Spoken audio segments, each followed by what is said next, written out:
Hello, everybody. Welcome and thank you for tuning in to Just Bleed Radio. Today is Sunday, October 27th, 2024, and I don't really want to be here, but this is the Weekend Roundup.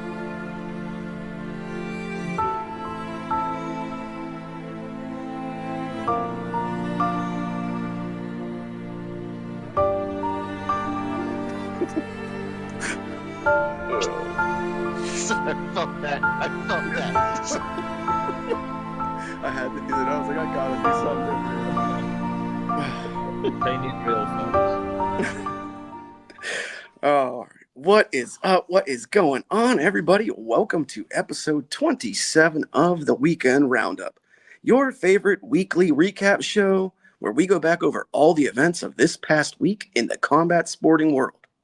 We cover a wide variety of topics and organizations with a primary focus on the UFC, and boy, what a weekend it was for the world leader in face punching. Back to Abu Dhabi for the second time this year, their 20th trip to AD overall, and that means only one thing. It was another much appreciated daytime card. That's right, no keeping the old men like us up until the middle of the night. We got right into this thing bright and early. Speaking of things that keep an old man up at night, please be a mensch and help us out by giving the video a like and dropping a comment. If you haven't already, subscribe to the channel and let us know you're new around here. Feedback is always appreciated. Now, we got a doozy of a card to go over and only so much time to do it, so let's get these introductions out of the way. A man who needs little fanfare because he's not shy about speaking his mind or giving his take, our resident spark plug and master of the mats. Let's give it up for No Special. Hello. I'm stuck. I'm trying. I'm really fucking trying. God damn. I feel it, brother. I feel it. All right. Next up is an Englishman with one of the finest manicured gardens in all of God's country, quick with a quip and his trigger finger, our UK correspondent, DangerMouse. Here we go for a crazy night on Just Bleed Radio. Lazy in charge of what for him and Austin is a true Halloween horror show. Hello, everybody. I might be the only enthusiastic one that's here tonight.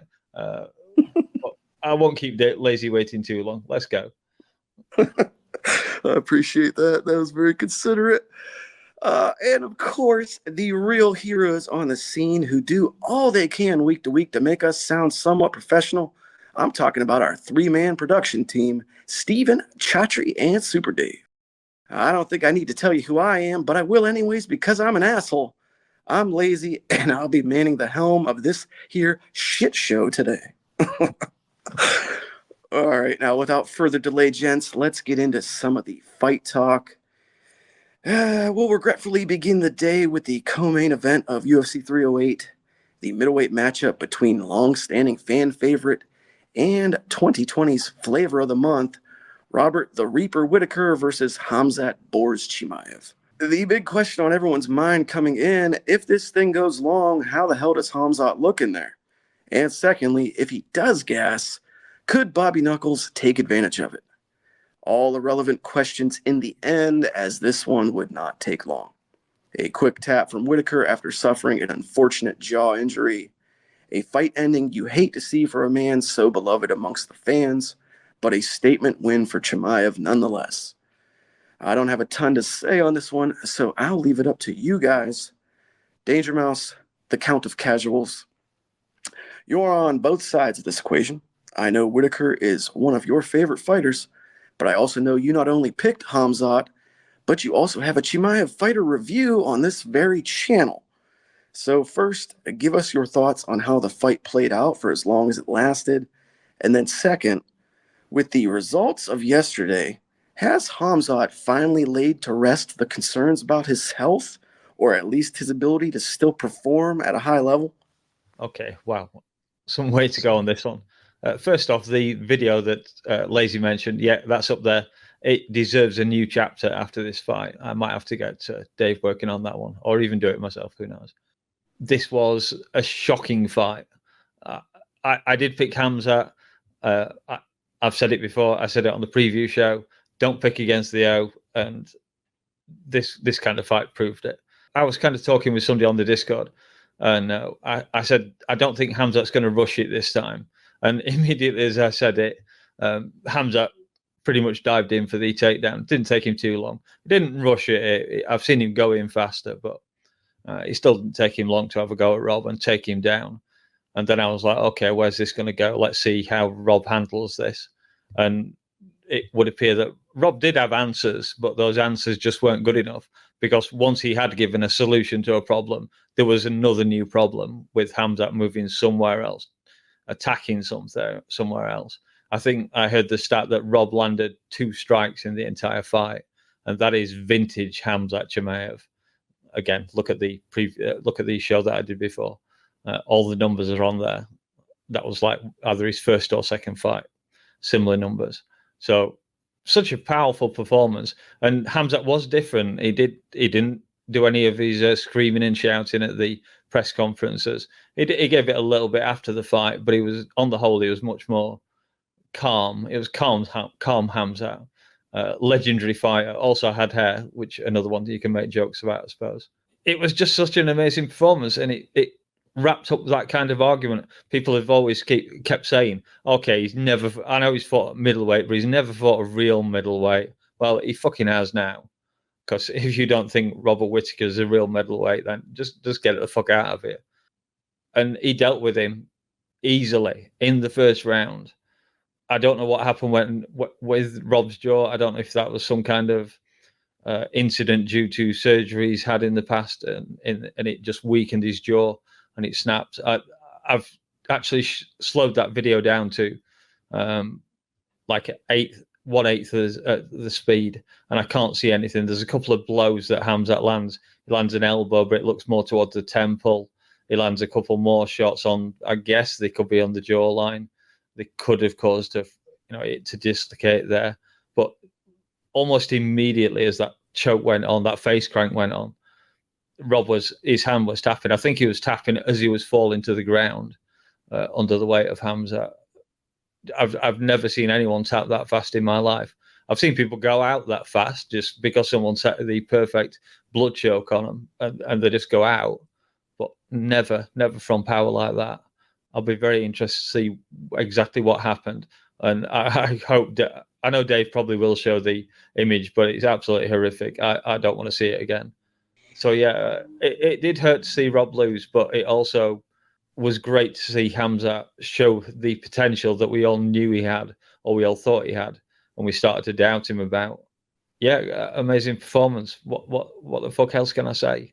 I think I've gone on long enough. Sorry, any other points I've missed on your questions, Lazy? No, because I think you basically, the final part of your point there was more or less the question. Had Hamzat laid to rest the concerns that so many people had about his health coming into to fights, or at least his ability to perform like the Hamzat we once thought he was. And it sounds like you're pretty convinced that he still is at that level, and maybe those health concerns are finally laid to rest. I don't know about the health concerns. They could still be an issue. We saw the thing, maybe, I think Guru's admitted he might have been pushing it a little bit. Were the weigh-ins slightly dodgy? Was the time extended just to accommodate Hamzat? So we heard that. Mm-hmm. We also heard the revelation that his son is ill and in Sweden, and he's having surgery, some kind of kidney issue, perhaps born with one. I don't exactly know what's gone off. Hamzat wasn't able to describe it, but that's, from what little he said, that's the only thing I can think of. But ask Dr. Daz that one, I guess. So yeah, there's still issues there. There's still wonders. We'll see how often he wants to fight. I don't know if the thing has come up that maybe he's surpassed Strickland in his shot for the title. And as much as I'm a Strickland stan, I couldn't really argue against it. But there's time yet. Hamzat notoriously isn't fast between fights anymore. And we know there's a big Ramadan coming up relatively shortly. And he's got his son's issue. I dare say I want to see all that sorted out before he wants to fight again. So there's time for Sean and DDP to have settle that issue, or at least take it to 1-1. And if it goes 1-1, it's tough luck for the next one. Hamzat gets his shot. Yeah, well, I will say that it was a good point you made about the calmness of Hamzat coming in. I think that could be attributed to apparently some wholesale changes he made to his camp and training style and I guess overall his lifestyle leading up to this fight. He apparently changed a lot of his inner circle and people that he was hanging around with, coaches, camp, etc., location. So No that more seemed Darren to, Till. yeah, that seemed to maybe bear some fruit and have an effect. And then also, like you mentioned, the issues with his son, that was something I don't think that a lot of people knew about or necessarily thought that he would be open about and bring up. So you never know what these guys got going on behind the scenes. It's tough for all of them. I think that the real downside, though, to a Hamzat Chimaev champion, if he did become, the middleweight champion, would be the inactivity, the possible health issues and inability to make weight, and then it seems like he's still unable to fight anywhere but the Middle East. So that's if you're a content provider like the UFC and you need to have a championship fight on every numbered pay-per-view and your middleweight champion can only fight over there, that's a bind to be in. I have an answer for that. Sweden, it would appear. If he can go to Sweden, he can fight in Sweden. I suppose that's true. Yeah, it's another place. All right, well, let's keep this going so we can get this topic over with. Austin, yesterday was a rough go for both you and I, as two guys who had a bit more emotional investment in the fighters than we usually do. So, with all that went down between Whitaker and Chimaev, I'd like you to give us your take on the fight itself, as we usually do, however briefly. And then, as a fan of both the man and the person, I want you to do a bit of forecasting and tell us where you feel Robert Whitaker is 1 year from today. Yeah. It sucked. It fucking sucked watching the end of the fight the way it happened. Watching Chimaev not effortlessly, but catch Rob in the right point of momentum coming off of the two victories that he had, and Chimaev still having questions. I still have questions about him. And during the fight, you could see Chimaev of old performing like he usually does, like you would imagine he would against a top, lightweight or middleweight. I'm sorry. And Rob, like Mouse said, he had moments where he was just, hey, I'm fighting, defending, fighting the hands, defending, fighting the hands, looking to get up. He almost got up twice, and Chimaev still managed to bring it back down. The incident that led to the end, I still can't find when it happened. Mouse said it was actually quite difficult when he watched it as well. It wasn't, I don't believe, a pre-existing issue per what I had heard from Daz. Shout out to Daz. He said it was a molar issue originally that he had at the back of his jaw specifically. So I'm not sure if this would have contributed to that specifically, but who knows. The second thing is that led immediately to the quick tap. In my opinion, I think he managed to injure his jaw specifically. Looking at the picture, like, yeah, I would have probably tapped to that the minute I felt that, to be fair. Rob fought through however long it took to get the tap, like, to that point. Like, that jaw might have been injured the minute he got taken down. That jaw might have been injured the minute he got put down onto the mat twice. So we're looking at a consistency that there's no way that could have happened and nobody would have fought through it. I mean, if you I dare you to find a stronger man that could survive that. Good win, but I still have a lot of questions for Boris. A lot, and it's a theme that he seems to have where there's asterisks to his performances. As of the last couple, for sure. As far as where you said where do I see them now? A year from now? Just Whitaker as a Robert Whitaker guy. And everything that happened to him last night, the point he's at in his career, take it all into consideration. 1 year from now, from this very day, where do you see him? My heart of hearts, I hope to see him back in there fighting for contendership, because he's only 33. I still believe. Yeah, because he's a year older than me. I still believe he can do the thing. I still believe he could be a champion. Maybe that's just me being too much of a fan. Maybe that's me being too invested in a fighter, I had a really hard time watching him lose, and watching the way he lost didn't help. I I hope he takes a year off, realistically a year off, just to kind of recenter himself, be able to just. He'll be older by then, but I would, seeing the way that the injury happened, he didn't suffer any concussive blows. It was he looked ready. He looked ready. I believe had that been any other middleweight, he would have he would have performed admirably, regardless if he won or lost. If I can just quickly jump in, when I saw Rob walking into the cage, when I saw him at the weigh-ins, I was like, "Fucking hell! I might have made a horrible mistake here." He looks amazing. I believe He looked ready.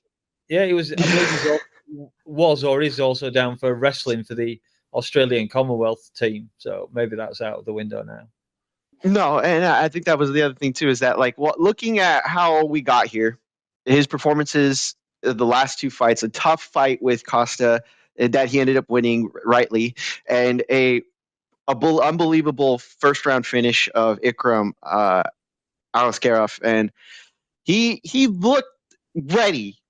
The moment that he started wrestling, he looked ready. I believe he could still be that guy that we believe him to be as a bad motherfucker in this division. Bobby fucking Knuckles is a guy that you can never sleep on. Is a guy that you can always at least count on to give you his best effort, even if he loses. A year from now, I think he's still in it, and hopefully he's fighting for the contendership. I believe he can still be there. I believe he's not fighting for a championship now, but he's fighting for a spot next at the title next. That's what I believe.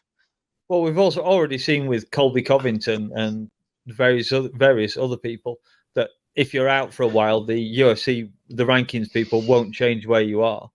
So yeah. Rob could have a year out, still be in the same. Well, he'll probably lose one spot, but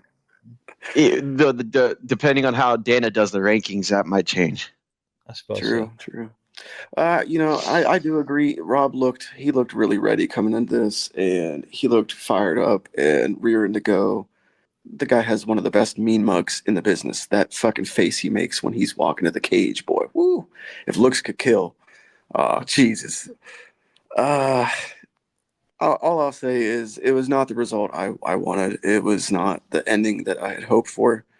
But this is the game they play. I said it before. This is the sport, man. This is how it goes. If they could take it on the chin, so can I. And I feel terrible for Rob, not only for him as a fighter, but as a man. Much like the main, I think that this result wasn't necessarily a surprise, but it surely was a disappointment.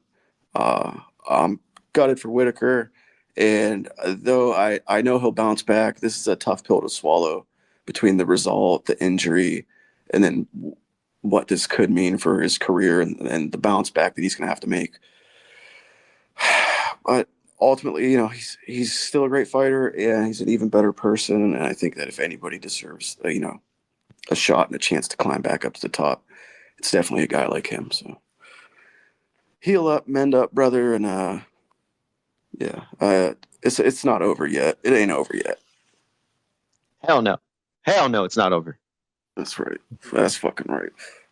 All right, that's as good a note as I need to move on. So that was the co-main. Now I suppose it's time to get into the main event of the day.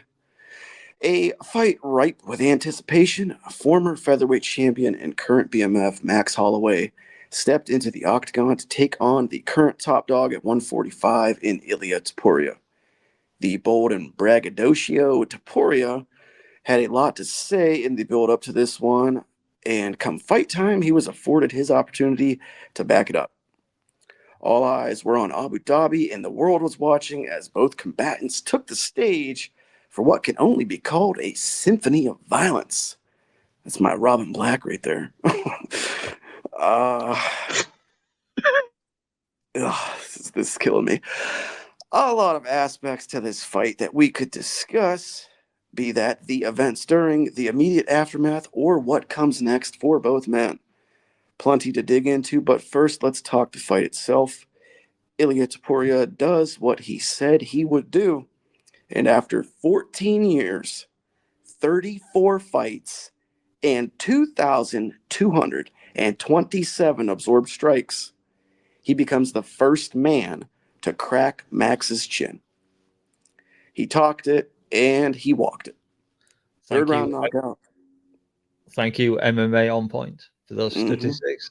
Yes. I had to throw that in there, yeah. Becomes the first man to crack Max's chin. He talked it and he walked it. Third round knockout, and that's it. So, no special, my fellow brother in Holloway. I know you were as glued to your TV as the rest of us, and I also know you were as bothered by this fight as I. So, first, your thoughts specifically on the performance of Max alone. And then, second, knowing what we know now, do you feel like this move back down to featherweight was the right choice for Holloway, or do you wish he'd stayed up at 155 after the Gaethje fight? I'm probably going to need you to remind me what you said right there, because I'm probably going to get into the feels for a bit. I like Rob, I adore Max, and win, lose, or draw, I'll be honest, it hurt, dude. Fuck. You can do it, man. Trying. God damn it. Watching the fight, I felt Max looked as good as he's ever looked at featherweight. Watching him trade kind of made me nervous because we knew how good Ilya was. I don't think any of us could doubt how good Ilya was. We had some questions from Volk coming back after getting knocked out from Islam. You know, you had, okay, well, did he come back too soon, right? Was that an easy victory for Ilya, considering what we saw from Volk his last outing? You know, you see Max perform as he did at lightweight, and then you kind of think, looking at his performances of late, you know, the win over Zombie, the win over Arnold Allen, the win over Justin Gaethje, you felt like, okay, we know who Max is. Seeing Ilya come through Volk and, you know, marching his way through the featherweight division the way he did, impressive. Just, you didn't have all your questions answered. You knew he was good. You didn't know how good he was. Max coming down to challenge this possibly all-time great in Ilya. We know Max is a all-time Hall of Famer. You can't question his greatness. We saw how good he was tonight. Max gave him the most technical fight he's ever had. And Ilya performed admirably, if not above what we expected. It made me think of, for those who may not remember, when Max fought Jose Aldo, finished him in the third round. The technicality in that fight reminded me of watching this fight. Matter of fact, it made me almost kind of remember the mirror image of seeing Max knock out Aldo the way he did. And regardless whether or not you had Max winning, Max was definitively put out. I'll be honest, I had never seen that in any context whatsoever in that ferocity for Max, and we all thought Max's chin was going to hold up, and you know, we were proving that, you know, Ilya is that guy. God damn it, I hated this fight only because I thought Max was going to do more at 55. He looked good. Max did everything he was doing normally. He just a shade behind what Ilya was doing. You know, Ilya was setting the pace. Ilya was putting the pressure on him. Ilya was countering very well, keeping his game consistent, pushing him beyond the black lines. As you know, we've heard, that's where he's dangerous. Pushing him into the cage, making sure he had nowhere to escape. Max kept him on his back foot. Max kept putting pressure back on him, countering him very well. Slip punches. He kept the same pace. It just, he got caught. And you can't do that with this guy. He's very dangerous. Yeah. You're going to need to remind me of that second question, Dave. Or Lazy. Oh, man. That was good. That was... I think I needed that as much as you. That was a good release, hearing you say all that. The question was just, and you kind of answered it. was it the right choice for him to move back down to 145 for this shot, or should he have just stayed at 155 after he knocked Gaethje out?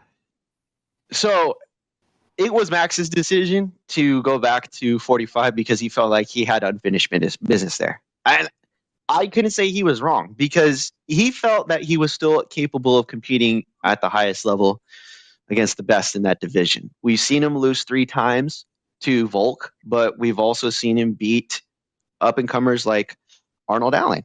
And granted, the zombie fight, there's an asterisk because it was his retirement fight regardless.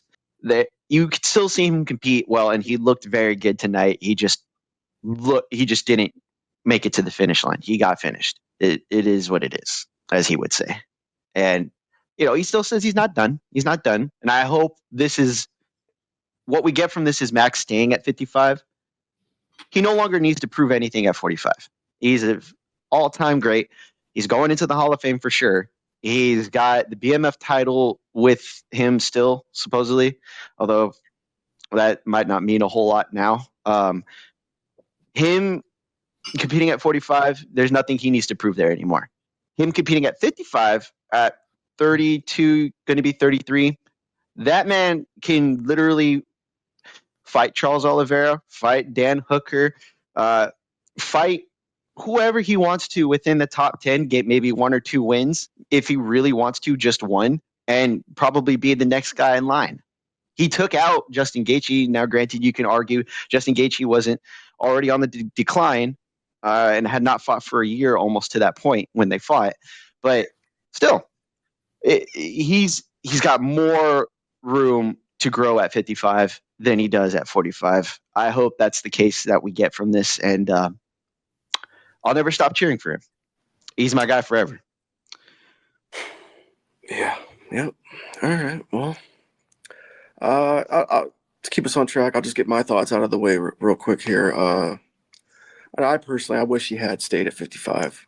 I think that the timing was perfect. Like everything had aligned for him to just stay at lightweight. Even his body had become more suited to it. But the allure of that one more shot at the featherweight gold that he held for so long, it was too much to ignore.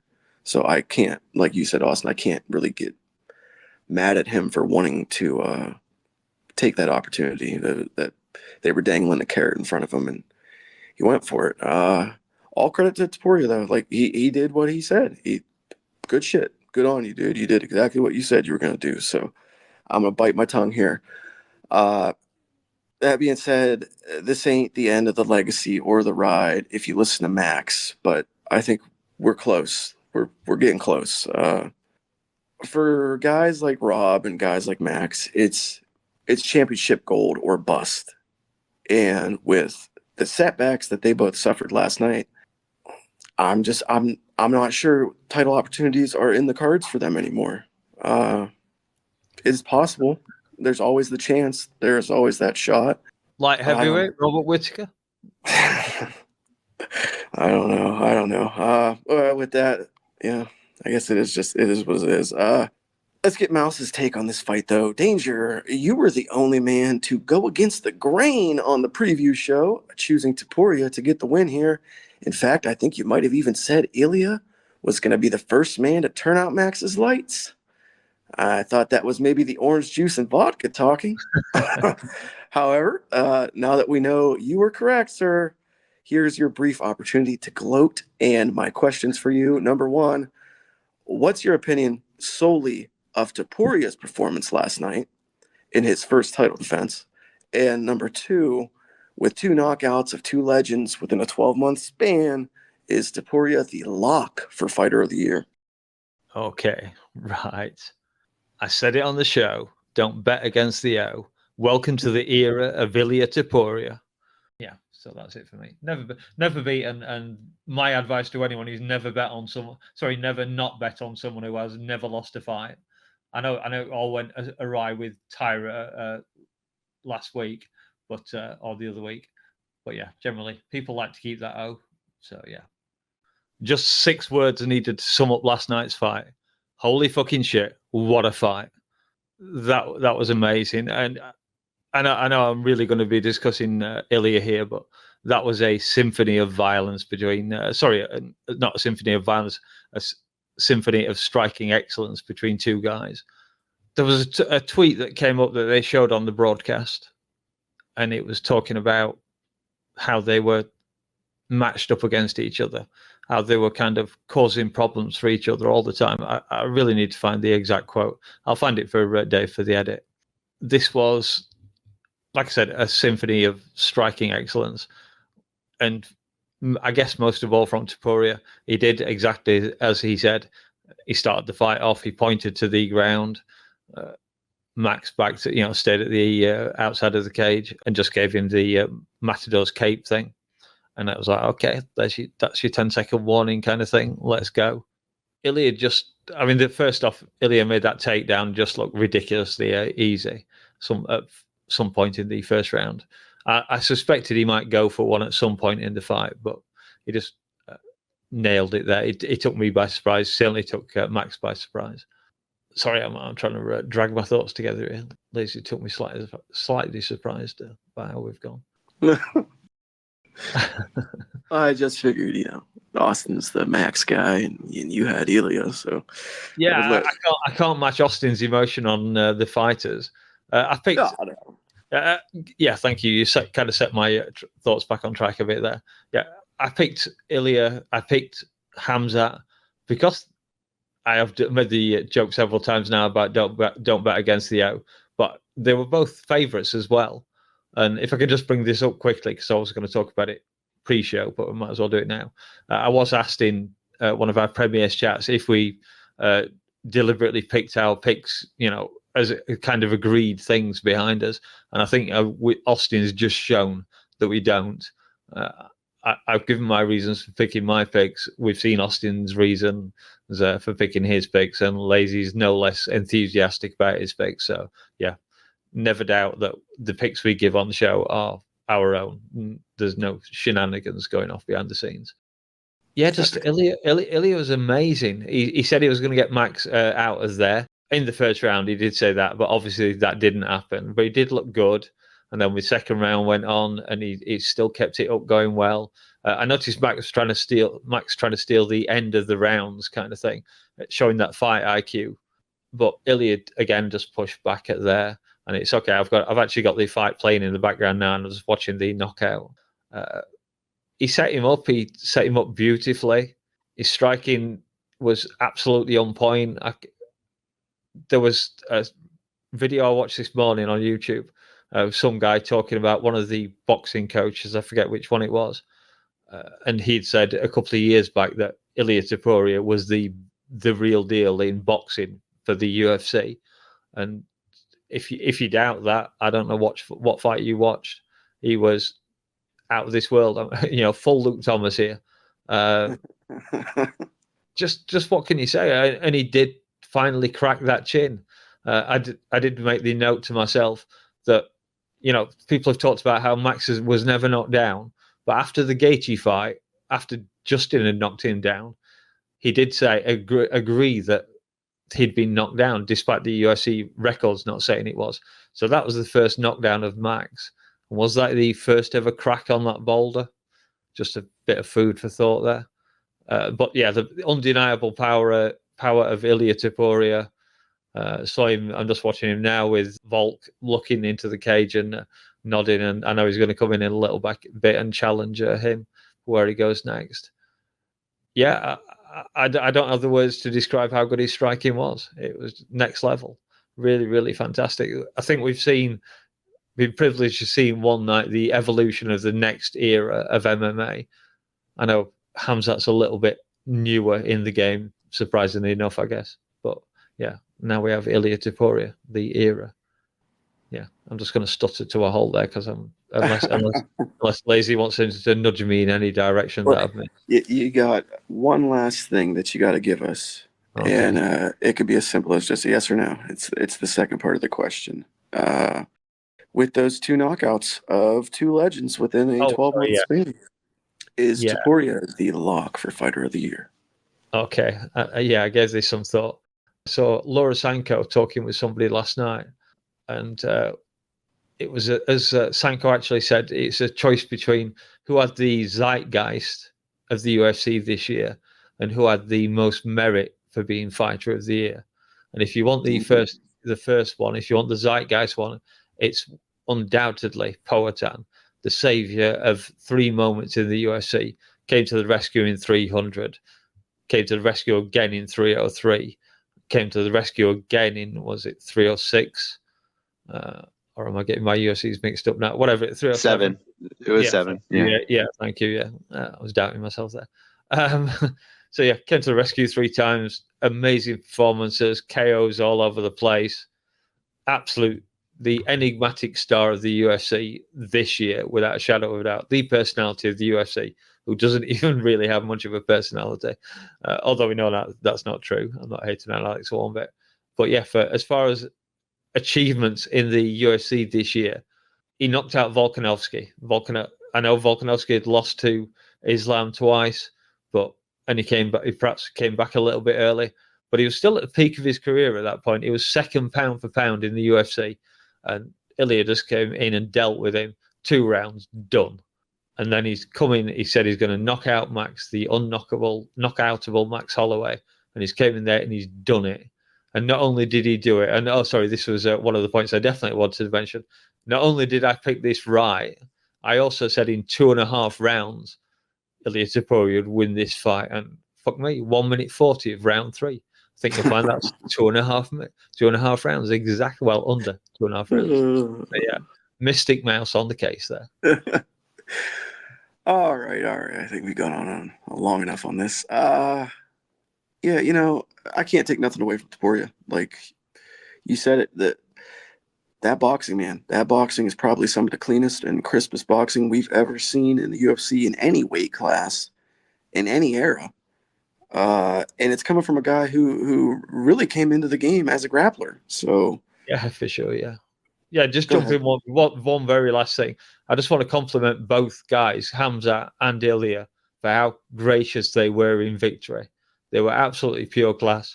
They gave maximum respect to their vanquished opponents, Rob and Max. I acknowledge them both as legends of the sport. Ilya even said that he grew up kind of watching Max Holloway.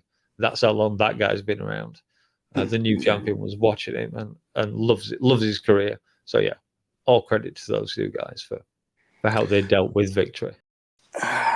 Well, to summarize, I'm just going to say that, I'll be honest. Yesterday was one of the worst days in the history of my MMA fandom. I think I took it harder than the fighters themselves, but not because I'm a sore loser or because yesterday was unexpected.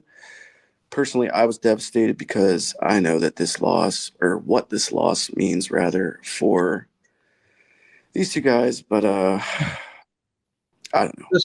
I agree with you guys. There's plenty of life for Max at lightweight. Just move up. He should have stayed there. But yeah. Yeah. But moral of the story here, I think overall summary is just really, it was one hell of a fight. It was a fucking phenomenal scrap. And it was a fight that lived up to the billing and the expectations, which doesn't happen often. So no matter which side you had, it looked to be one for the ages coming in, and for all intents and purposes, it lived up to the hype. So just be careful developing emotional attachment or ties to fighters, because this is a cruel, cruel game we play, boys. It's a cruel game. The thrill of victory and the agony of defeat. Motherfuck. Yeah, you're not wrong, man. Just like anything else, Okay, Fuck. All right. Chugging along for the sake of time, let's run down the rest of the bouts on this card, because we really did have some fun battles. Working our way from the opening fight of the night on up, or fight of the day, I guess.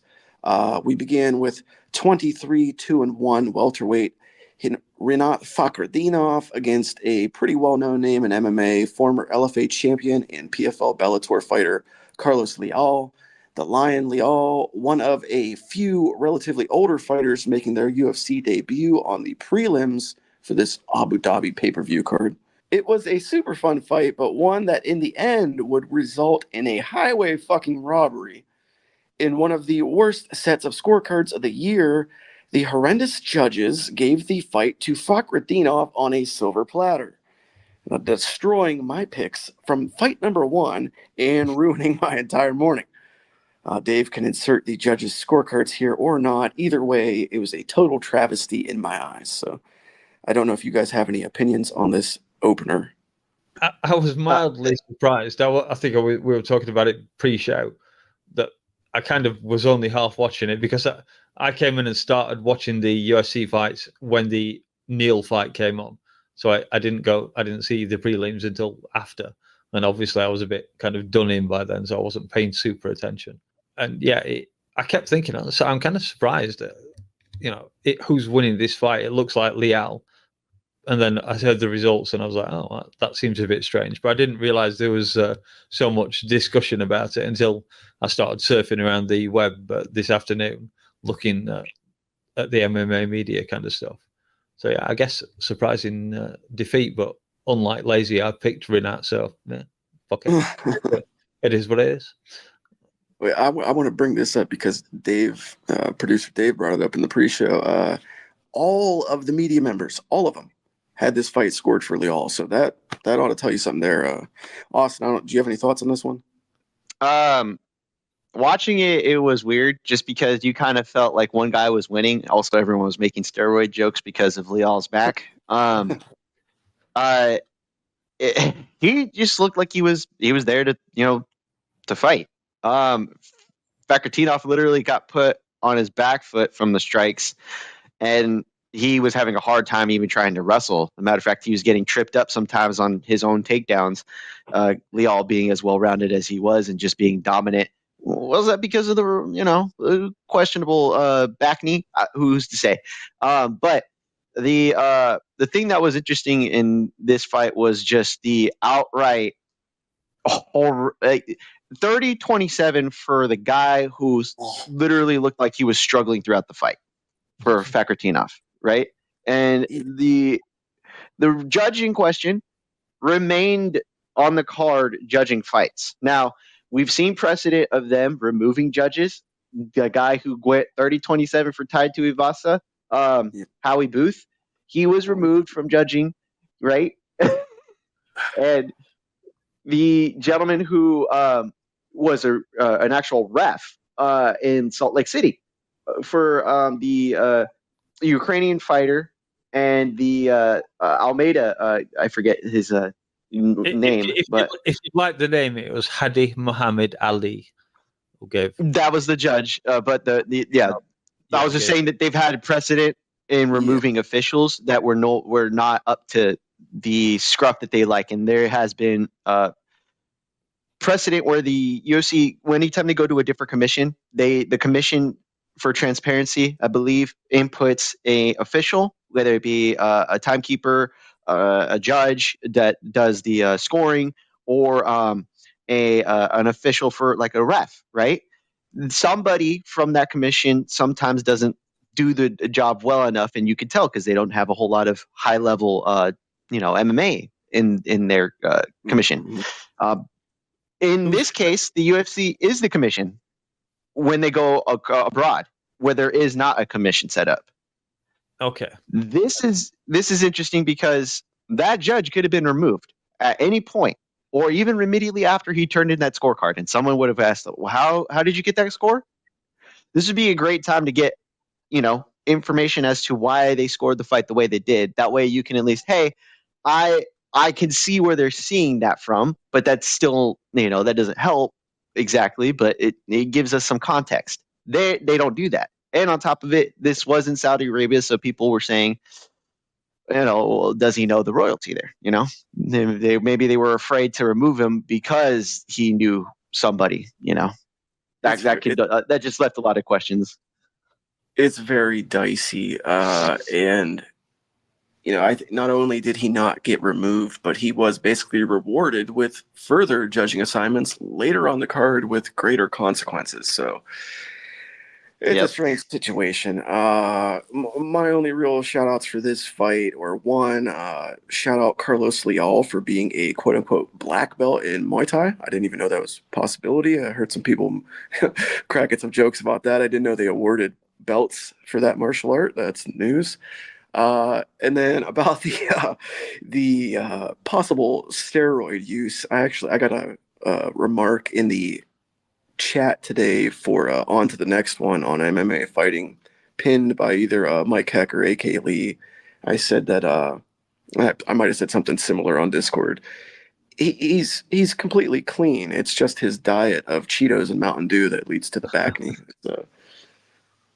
It's a lot of Cheetos and Mountain Dew. It's a similar thing that affected a kid I knew in middle school, so I can speak from experience. I can just jump in Hadi Muhammad Ali's defense here.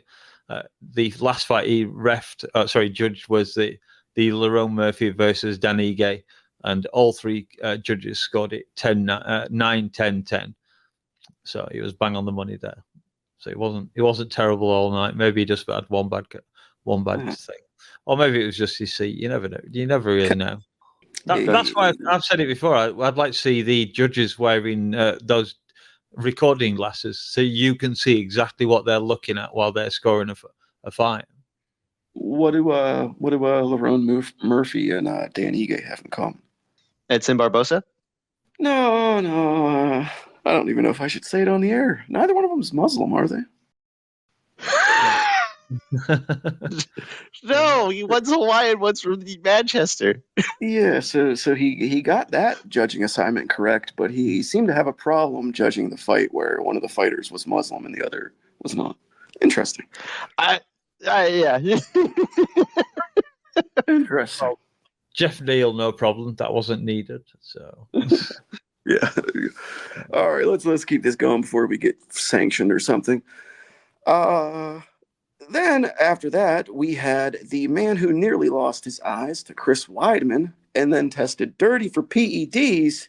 That's right, Bruno Silva took on a fella formerly cut from the UFC, now making his return, Ismail Nardiev. I think that's how they said it. A middleweight fight that would see a listless Bruno Silva look like he didn't even want to be in there. Outclassed and outworked by a low-level guy in Nardiev. Silva now on a 4-fight losing streak. As I said, popped for doping, and really looks like his days are numbered in the UFC. Not much to say about this one, so I don't know if you guys got anything on that one. I picked Nordiev, so no, he won. That's all I care about. No, it just looked like, I think we had said it looked like a sparring match for one of the fighters, and the other fighters was a former welterweight, so I don't know. Interesting result. I don't even know. I said this in the main card minute live chat. I don't even know how Nardiev got back in the UFC because he got cut and then got back into the UFC on, I think it was, I don't want to misquote it, but I think he was like 2-2 or 2-3 in his last 4 or 5 fights, and then they brought him back. So very weird, peculiar situation. Okay, after that, it was time for what was supposed to be the bantamweights, as heavy favorite and 12-0 Afghani Farid Basharat squared off against 25-4 Brazilian Victor Striker Hugo. However, Hugo would miss weight by a whopping 10 pounds. Fortunately, Basharat accepted this fight at featherweight, and the bout went forward anyhow. Interesting circumstances, and this one ended via decision with the nod going the way of the Bash Bro. Do you guys have any thoughts on this fight? Not really. Austin? Basically, if you suck at weight cutting, don't weight cut. If you struggle with weight, maybe make sure you can make the weight first. I don't know, because I used to wrestle, but I have a very low tolerance for guys missing big, and what he probably was doing was cutting too much the week of and then try to cut a lot on the day of, and then obviously missed. They probably stopped him and then told him, yeah, you can't do this. And UFC and the Emirates, being where they were, or Abu Dhabi I should say, they basically were like, all right, we're going to pay you guys to make sure this fight goes ahead. How much does Farid want? And we're not going to cut a check, or we're not going to take some of the guy who missed, even though that's probably what they should have done. But whatever. They got money to spend around. Who gives a shit, I think. But yeah, good on the guy for making. He weighed in at 137, right? He basically was 1 pound over the weight limit, Basharat, and Yeah. yet the other guy couldn't even fucking be bothered to make the attempt. I guess is what happened. So whatever. And then he looked pissed throughout the fight. Like, what are you mad about, bro? You came in 10 pounds. You're the one that heavier. missed. Yeah, you're the one that fucking missed weight. You dumbass. Maybe fight at featherweight. I don't know. Fuck you, Whatever. Victor Hugo. Eat shit. Yeah. Eat shit. Technically, he did fight at featherweight. And dodgy referee on that fight was not Hadi, our good friend Hadi, was Mike Bell, who scored all 3 rounds for Farid Basharat there. So, and yes, I'm taking the piss here now. I'm sure Mike Bell just saw whatever he saw. I'm not accusing him of I thought he won. To be fair, I thought he won. I thought he majority won those fights. All the other guy had was literally like wide looping hooks and an ankle lock. Meaty hooks. All right, from the smaller dudes to the big fellas, next fight was in the heavyweight division where we saw the return of all-around lovable character, Beast Boy Chris Barnett. After several unfortunate situations had delayed his fights over the last 2 years. Now he would take on Fortis MMA's Kennedy and Zechiku, who stepped up to heavyweight for the first time in a slated 3-rounder. But this one was damn near over before it even began, with Barnett coming in with a pre-existing leg injury. And then he decided it was a brilliant idea to do his best Brian Ortega impression and bunny hop all 300 pounds of his fat, flabby body during his introduction, and he seemed to land rather awkwardly on that leg. It wasn't long before he further aggravated the injury with a spinning kick in the fight itself, and it was all downhill from there. TKO victory in the first for the African Savage, Kennedy and Zechiku. Thoughts, guys? My favorite somersaulting fat guy, actually. Lands completely on his ass in this one. Yeah, what an amazing fuck up by Chris Barnett there. And Kennedy looked nice. He's moved up to heavyweight. No more silly weight cuts. Commentary team mentioned it. He looked smooth. He looked calm. Didn't seem to have to rush things. Dealt with Barnett, and as you said, Barnett threw that spinning kick, whatever it was. His ankle gave way, or whatever it was. Whichever part of him gave way, and that was it. End of story. So yeah. No, not much to say there. Go away, Chris Barnett. Let your leg heal up next time. Tough fucking break, though, for a guy like... He's a cool guy. I heard speculation they were saying hamstring, I think it was, but they didn't have any like MRIs or x-rays or whatever yet. So, Austin, any thoughts on that one? No, just another lovable character that we have a special place in our hearts for losing. Seemed to be a theme for this evening. But no, when you're that big, you got to be careful. And when you don't fight very often, even if you're training, it's not the same as fighting, And I'm imagining he's also the same dude. Yeah, he's the same dude who missed weight at heavyweight. So kind of speaks to his, dedication to a certain diet, I would say. But, it's neither here nor there. You can't really, be upset. It's an injury. This shit happens, And as far as Nchechiku, like he looked good. I would like to see him against a heavyweight who competes consistently. No one ranked. He's still young in his career too. So, slow cook the kid. He doesn't need to be rushed to the title fight anytime soon. Yeah, and just a little advice for Chris Barnett if he happens to be a listener of JBR. If you're coming in with a injured leg and you're cutting weight to make the heavyweight limit, stop throwing fucking taekwondo kicks, dude. What are you? Come on, man. Just because you can doesn't mean you should. What's that? Yeah. The best advice might be change your diet before you get diabetes. Like, I get it, man. Like, you want to show off because you're able to, but just because you can doesn't mean you should. He's a fun fighter. I love him. I'm taking the piss, but yeah. Yeah. I hate to cut in real quick, but I got to say something. Boo to the UFC for not having a stretcher for these fighters tonight. Oh, yeah. It was kind of a big deal. That was like... Chris Barnett's corner actually had to drag him out of the cage and back to the corner. And it was kind of the same thing with RDA, but they had like a much bigger problem with Chris Barnett. Yeah. Shame on them. They really should have had a stretcher or wheelchair or something. Yeah, They are the commission. And then also, I will say that fan favorites losing wasn't the only theme of the night. There was the tie of the knee injury theme of the night. We're going to get to that in a bit here.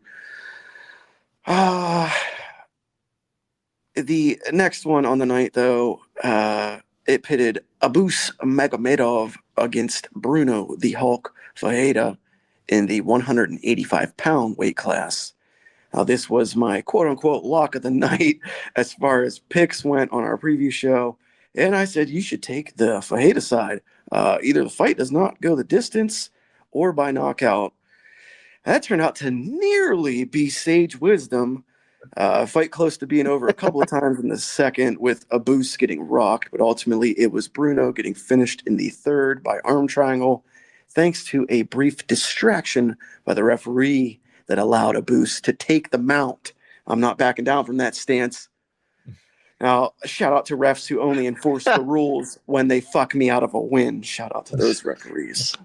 You guys take it away. Really quick, Mouse. I'll go first. I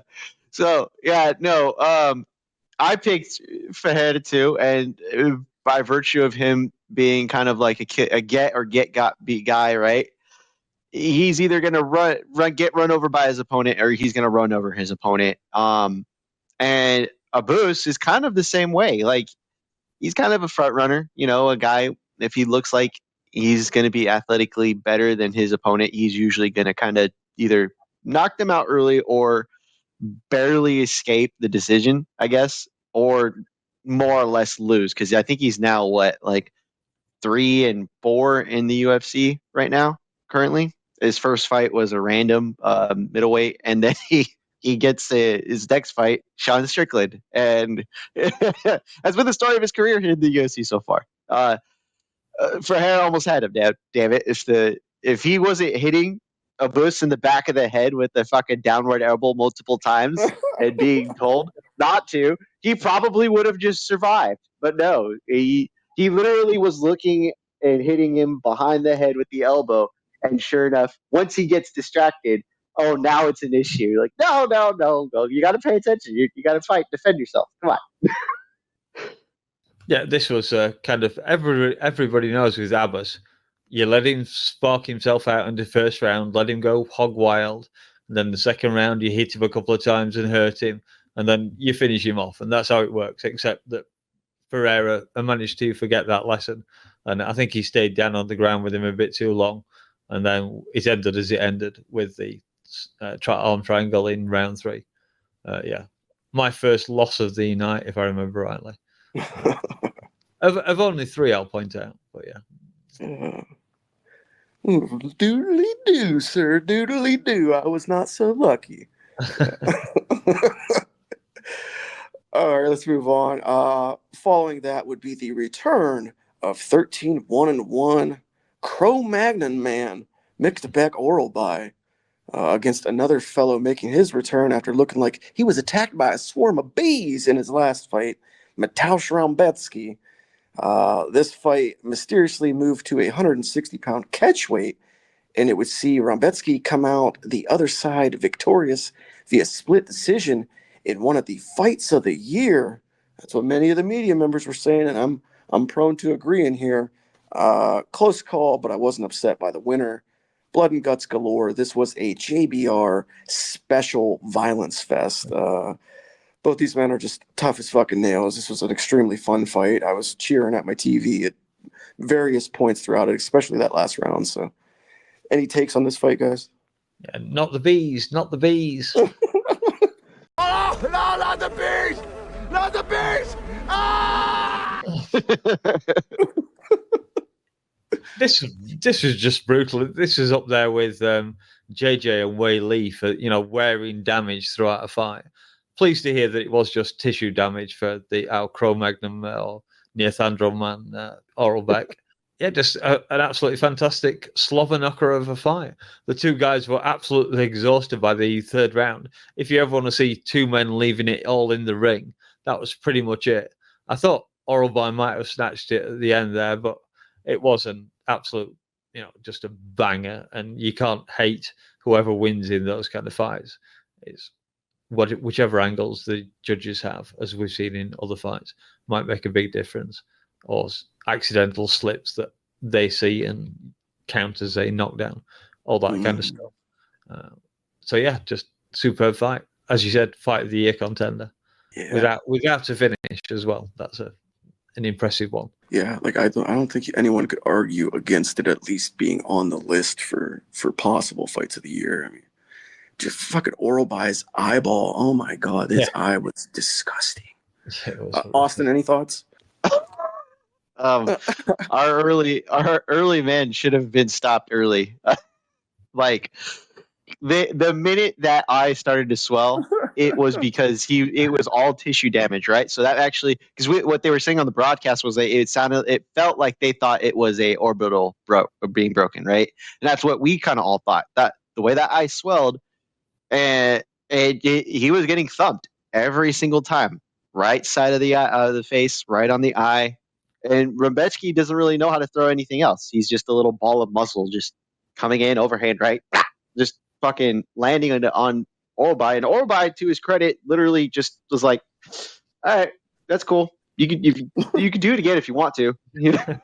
He passed the doctor's check.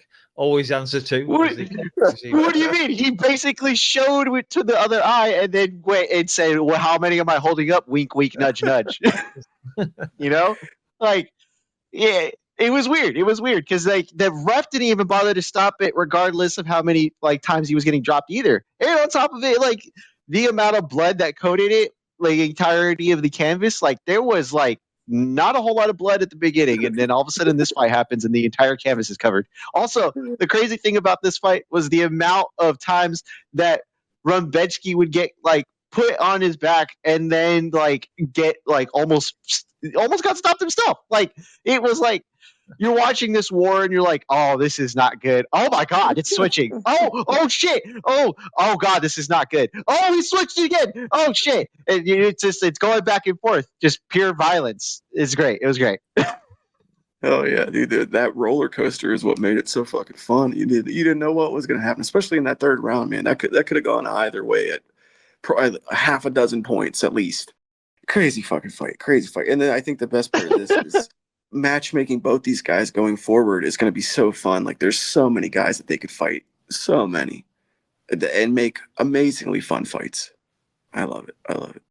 All right, next up were two familiar names to MMA fans. Another Fortis fighter under coach Saif Saud, Jeff Hands of Steel Neal, was slated to slug it out with UFC vet RDA Rafael Dos Anjos at welterweight. Now, Neal secured the W in this one after scoring a nice knockdown off of a punch combo, and then moments later, seemingly injuring RDA's knee in another exchange.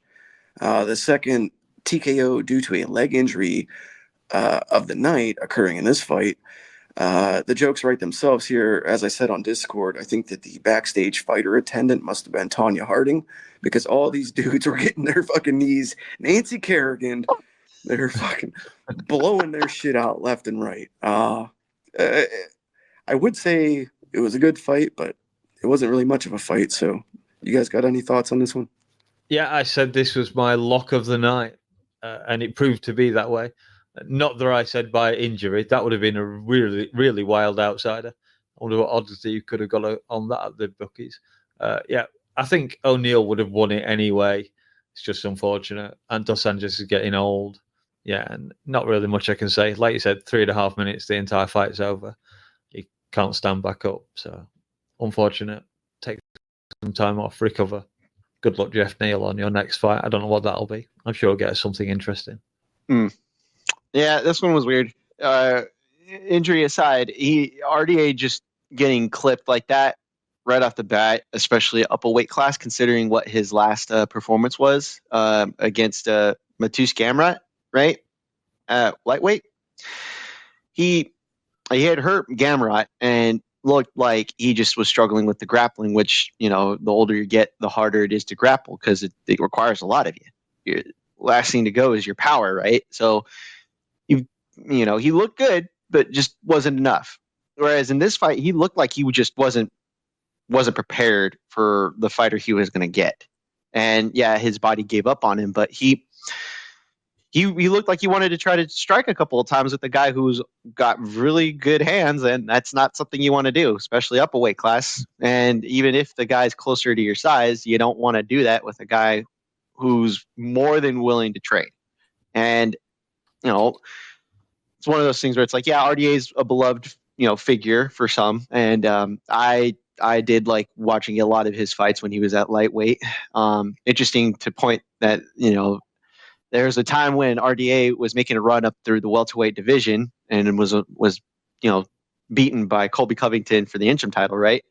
One of those fights was him beating the crap out of Robbie Lawler, just standing toe to toe with him, and just like Crazy. Robbie injured his leg in that fight, and it's weird kind of seeing the a lot of years have passed, but still, it's the sport does weird shit to you sometimes.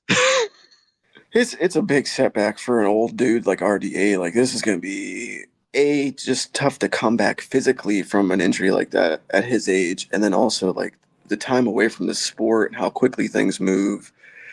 It's going to be, I think, very iffy if we ever see him come back. But I mean, God willing, he does. If he does, I thought of this earlier. A good matchup for him, I think. Michael Chiesa. Give me RDA, Michael Chiesa in a retirement fight, double retirement. No, He's just not going to give Chiesa a chance. No, just call it a day for both of them. They're both old as shit. That's fair. That's fair. All right. Lastly, our featured prelim of the evening: 13-1, Ibo Aslan, and previously undefeated, I suppose, 34-year-old promotional newcomer Rafael Cerqueira at light heavyweight. Rafael had three scheduled fights on this past season of Dana White's Contender Series that all fell through due to opponent injuries. But ultimately, the UFC signed him anyways, and now he debuted here. Now, this one would end with Aslan viciously knocking out Cerqueira on his feet 51 seconds into round number 1. Pretty nice showing for Aslan in front of a friendly crowd. So good on the young man. Any thoughts or takeaways from this fight, guys? Yeah, stop listening to MMA gurus sometimes. Or maybe just jump on a pick when Austin is also on that pick. Bit of a mess up for me, this one. Nothing to say on the fight. Hey. I don't remember much about it. I didn't see him fight. What do you want me to do? You're an MMA expert. I didn't see him on Dana White Contender Series. Did you? No, you didn't. Poor old count of casuals being led astray by the expert. Okay. I assumed one was better than the other. That is my fault, sir. I already blame Guru. Don't worry about it. Did you say you didn't see this one, Austin? No, I saw the fight. I didn't see I didn't have time to kind of look at both of them. I kind of figured, okay, well, what? And it was literally a leg kick that allowed him to get clipped. Like, when you throw a leg kick, especially at that size, you kind of want to make sure you have a little bit of distance or some give in your guard, right? Because he just kind of threw it nakedly as if, hey, he's not going to get me. Sure enough, oh fuck, he got me, and then it just didn't stop. That was it. That was the fight. I should say that when I looked to the pictures of the fighters, I saw Aslan's photo, and I was like, yeah, I should pick that guy. And then I didn't. Next time, listen to your gut, Mouse. All right, let's keep it moving here. We got a couple more to get through. The main card opened with the undefeated one-eyed kickboxer Sharbul Magomedov and a self-proclaimed Superman Armin Petrosian. A middleweight fight sure to go Sharo's way should it reach the cards, but the bullet kept it out of the judge's hands with one of the KO of the Year contenders, the one-eyed windshield wiper, as I have now dubbed it, a double back fist, spinning back fist, creative and unorthodox, but shockingly effective. That's Sharo Magomedov in a nutshell. What did you guys think of this? Yeah, this was that was a crazy little fight. This was one of the although I did pick the entire main card correctly as far as winners were concerned. I said that Shara would get a decision, and then the fight that followed it would be a second round KO. So just imagine that I slightly messed up there. The audio's off, and I picked this one as the second round KO. Yeah, double spinning back. What the hell can you say? That was just amazing. I was watching. I was like, what the hell just happened? That was crazy. And the fact that he also, when you watch it back, he paused a little bit in the middle of what as well, just to give him that time to spin round and be like, what's happening? Oh, look, I can see his back. And then the next thing, he doesn't see the fist that hits him from out of nowhere. And that's it. And he hit the ground, and Bullet just went, yeah, he's done. And then you're looking and you're thinking, is he done? And then the ref came over and it was like, yeah, he's fucking done. That was it. There was no get up out of there. Bullet, very courteous there, could have rained in punishment on him and chose not to. So, yeah, amazing KO. Normally a KO of the year, but then you have Max's second knockout, just engage it. So many KOs this year. I don't know. Yeah. Unique technique in the UFC. Yep, that's what I was gonna say. Just for uniqueness, you got to put it on the list. At least make it an option for whoever the voters are. I literally didn't even know what happened until I seen the replay. Like I had to see the replay to figure it out. Austin, what did you think? Let it be known, I was almost correct in Armin being better at the kickboxing a little bit, because Armin had clipped him multiple times in this fight, had him on wobbly legs, but. Yeah. He missed the plot. He missed the plot. You gotta keep doing what you're doing. You kind of got a little finish hungry, looking for the ending of the fight rather than letting it come to him. If I can just jump in there, I think it took Shara a little bit more time to catch up on the rhythm, and then it started to show. Well, because he was getting countered by the time Shara figured out. Okay, he wasn't gonna finish me. Petrosian literally was like, I'm going to go and do the same thing. And he's going to try to, you can come at me crazy. And Charles like, no, I'll just catch you. Cause that's what he started to doing. He started to clip him a little bit more, and it was a competitive fight. The only problem is that Petrosian, being like any of us would think throwing two back fists from the same position is stupid, because it is stupid. Who would do such a thing? There's no way that should work. There's no way he would hit me. He's not that insane. He's not that stupid. Oh, what's the second fist? Shit. He saw the fist coming at him, and he could not stop it because he was already blocking one fist. And as he stopped him to look, is that a second back fist? Boom. Gets dropped. And that's the end of it. Like, Char's lucky he didn't get finished in this fight, because he was close to getting finished in the first round. But, again, land where he cannot fight anywhere else because of his one eye, he somehow succeeds in this fucking desert. Bullet took everything that Meatball Molly has been fighting for all this time. I gotta go back and kind of slap myself on the wrist, because I listened to our show after his last victory, and I was wrong. I said he didn't have any pop on his punches. Man, he's got pop on his fucking back fists, that's for sure. Jesus, bro. Awkward as hell on the mic, though. Awkward as hell on the mic. Was it 30 seconds of dead air? Just like, I mean, granted, he's trying to do it in a different language. That's not easy for anybody to do, but that's when you have a handler come in and say, we did great in the fight, take the mic from him so that way you can say it, or at least tell him something to say. Don't let him flounder in the middle of the octagon, not knowing what to do, especially when DC is the guy interviewing you. Yeah. Hey, Sharp, I thought Sharp Bullet was supposed to be an actor now. Like, what are you doing flubbing your lines in there? You got to have that shit memorized. Jesus. Okay, all right, let's keep going. From the 185ers, we jump down to featherweight next. Another undefeated fighter from a different part of the world. Lerone the Miracle Murphy met with 50K Dan Ige as they jostled for divisional rankings. Murphy would walk out the winner after a pretty hard-fought decision. Ige looked relatively lifeless in there, but a good win and nice work afterwards on the mic by Lerone. What did you guys take away from this victory? No, because you were looking at Lerone Murphy as a true blue contender. Like, you were looking at him as, he undefeated. He's had, a tough fight with Edson Barbosa. He's had some pretty interesting performances inside the UFC. You weren't sure if he could beat a guy that was capable like Dan Ige, right?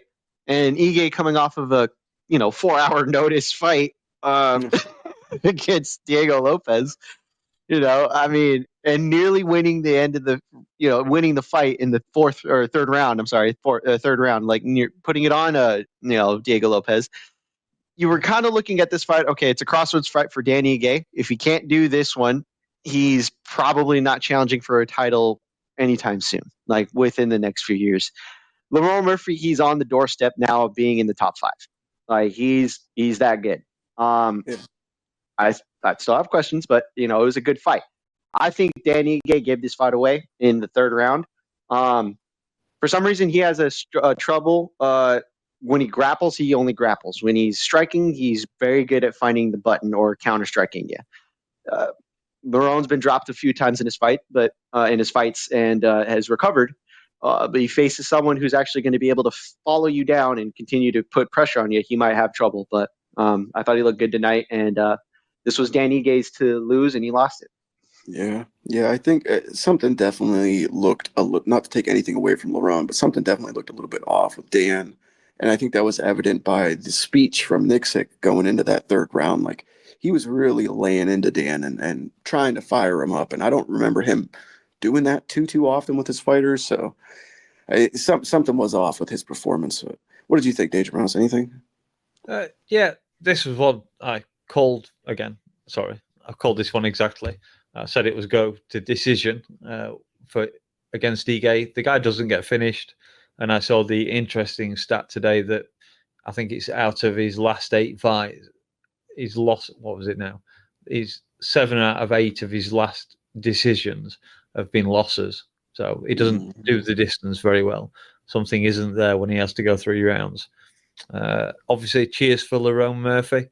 I saw someone commentating that he sounds just like Leon, which is probably a bit of a kind of a insult to Lerone, because he hangs around in Manchester and there's no mistaking the Manchester accent for a Birmingham one, which Leon is much better known for.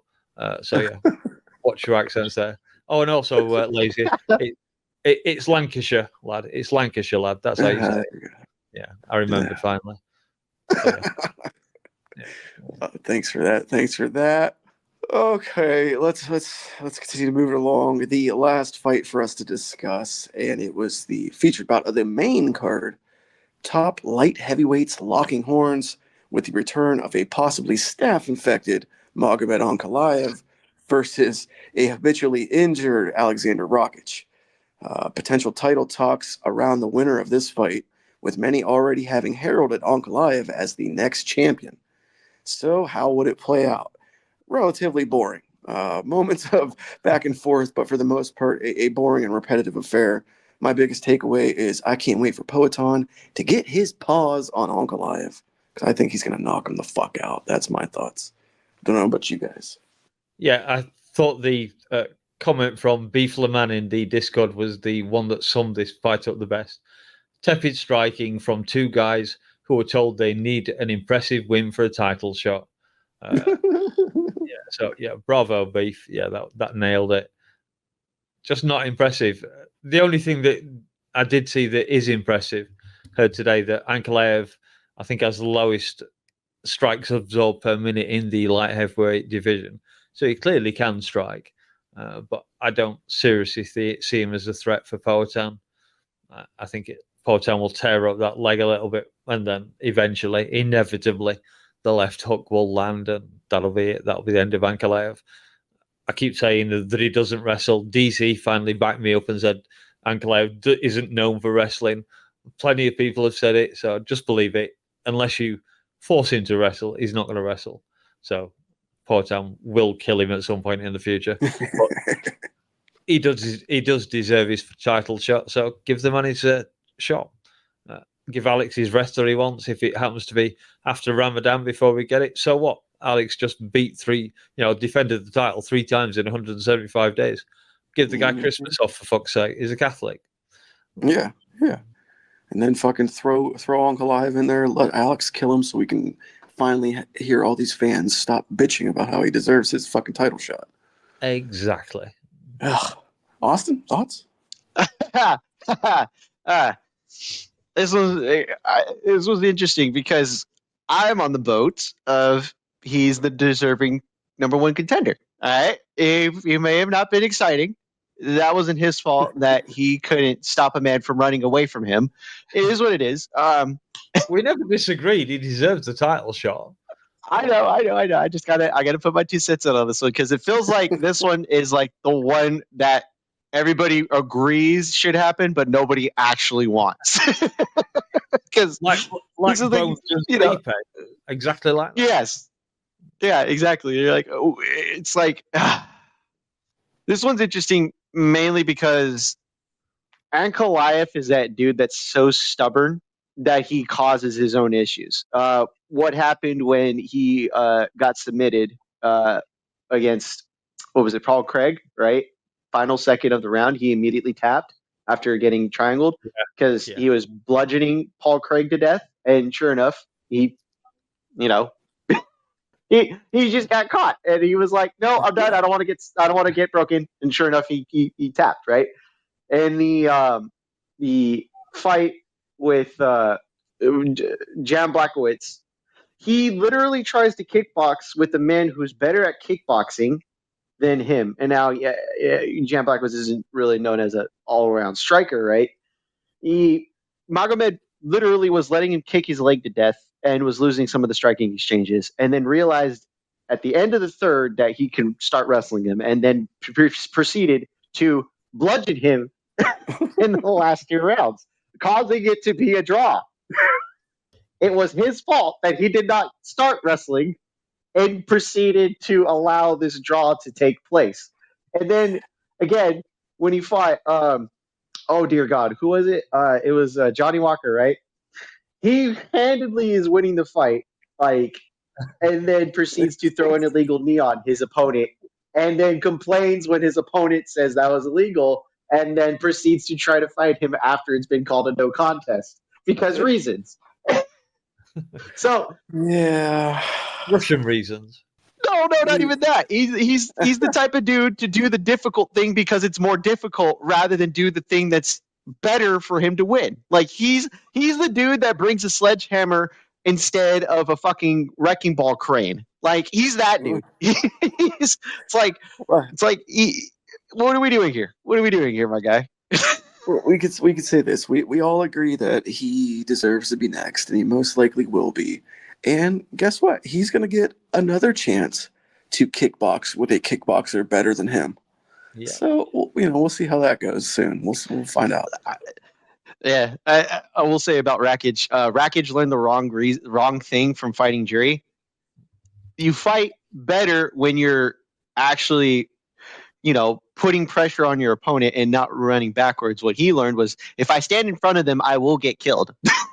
And proceeded to circle backwards the entirety of the fight. That was the wrong lesson to learn from fighting Jury. He did everything right and lost because Jury is he was just a Terminator that night.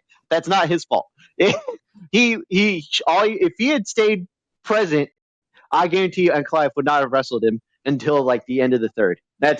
It's interesting to see the dynamic happen in real time. All right. Let's wrap this thing up. Those were your UFC 308 results, and with that out of the way, there's only one thing left to do. It's time to rate that card. Woo! I almost never start us off, so I'll take the first jab at this. The night started bad for me with the robbery of Leal, and then it continued getting worse. 2 fights ended early by fluke knee injury. There were missed weights and catch weights, a couple of boring decisions. You combine all that with the fact that I didn't get what I wanted in the last 2 fights, which wasn't just wins for my guys. I wanted to see Chimaev and Topuria in the championship rounds. I wanted to see those 2 get pushed. We didn't get to see that. All in all, it was a card that seemed great on paper, but for me, it didn't really deliver all that I had expected. So the most fun I had was the Rombetsky versus Oralby fight. Not my favorite event of all time, to say the least, and not the best fights. I'm gonna go 5.5. That's my score, 5.5. Oh, that's low. All right, Wow. Austin, several of your favorite fighters were featured on this card, and a couple of guys that you don't really like. With Abu Dhabi now in the rearview mirror, how did this card stack up for no special on a scale of 1 to 10? I'm fucking scared now. You know what? It's interesting to think about because we watch the sport because we want to know who's the best. We want to see the best compete against the best as often as we can. This sport, it ruins you, man. I think I told somebody the other day, this sport, watching this sport gives me the highest of highs and the lowest of lows. I don't watch a whole lot of other sports because I prefer to watch this. I don't watch a whole lot of other combat sports because I prefer to watch this. This is what I do with my weekend. And a sport that can elicit as much emotion as I got from last night, from yesterday, from this week, from even this morning. I think that's a good thing. As much as it fucking sucked, as much as I wanted to throw my fucking TV out the window, knowing that I can still get that kind of emotion from watching the sport as much as it fucking sucks. Like if they had won, I know I would have been on here bragging. I would have been on here like having a good old time about the fucking wannabe, second coming of Conor McGregor, or the wannabe middleweight Khabib, right? I know I would have been talking out of my ass about how good the guys I love won, and you got to take it in stride when they lose. Someone told me, it sucks when you see your good fighter, the fighters you love, lose, but you got to take it. The sport, it fucks you up sometimes, and I'm gonna have to give it like an 8. I'll give it an 8 because if I know I can still feel stuff about watching the sport, regardless if my guys win or lose, I know I have a reason to keep watching, and I'll keep watching, and I'll keep watching my favorite fighters win, lose, or draw. I'll forever be fans of them. Son of a bitch, that was well said. God damn. making me regret my score. That was very well said. It was starting to get to me. DangerMouse, that leaves you before the UFC and the fan base goes wheels up to the next stop. Tell the people how you rated UFC 308 as a whole. Okay. Well, first off, congratulations, Lazy, on receiving the Mardy Bum Award for UFC 308. Arctic Monkeys reference there. Feel free to check it out. Yeah, I think I even joked with Dave last night that I might scientifically score this card. And if I did, it wouldn't do it justice because this card is going to be immortalized. Not because of the entire card, simply because of those last two events where two guys put their zeros at risk against two absolute fucking legends in the sport, and they came through and they did it. I know they were favorites. I know all the rest of it. I don't care. It's just this was a night that you will never forget. I know in certain respects for you two guys, it's a painful memory, but there's no doubt you will remember this night. So yeah, no messing about for me, no arguments whatsoever. If the undercard had been better, I would have scored it a little bit higher, but I'm just going to go straight out. It's a 9. It's a straightforward 9. Again, very, very well said. You fucking making me regret my low-ass score. Sorry, editor Dave. I'm going to do a little bit of revisionist history. I'm going to go back. I'm going to change my score. That's the first time we've done it. Yeah, you guys swayed me. Because last night it did move me, and it did remind me that this sport, unlike many other things in life, can move you. It can sway your emotions, and I definitely did that. So yeah, I'm going to change my score. This isn't a 5.5. I'll go with Austin. I'll give it an 8.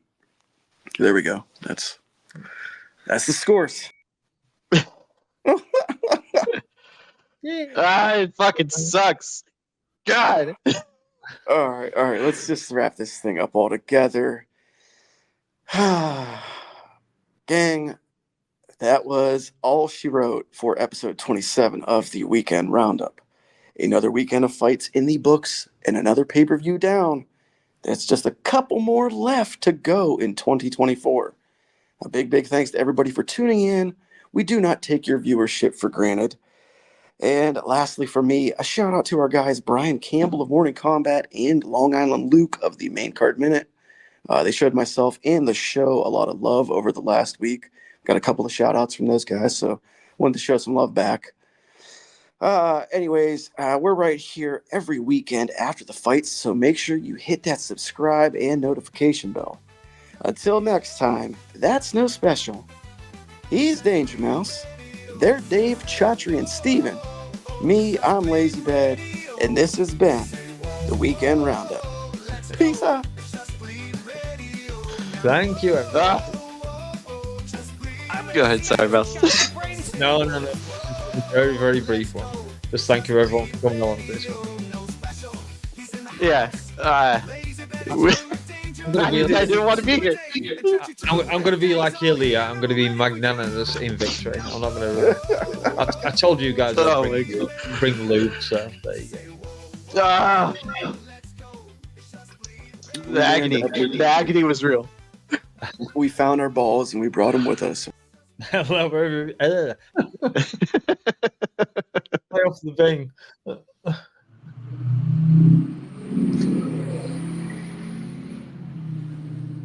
Will Lazy escape the drones? Coming in, overhand, right? Fuck you again, Craig. We have to stop meeting like this. It's terrible.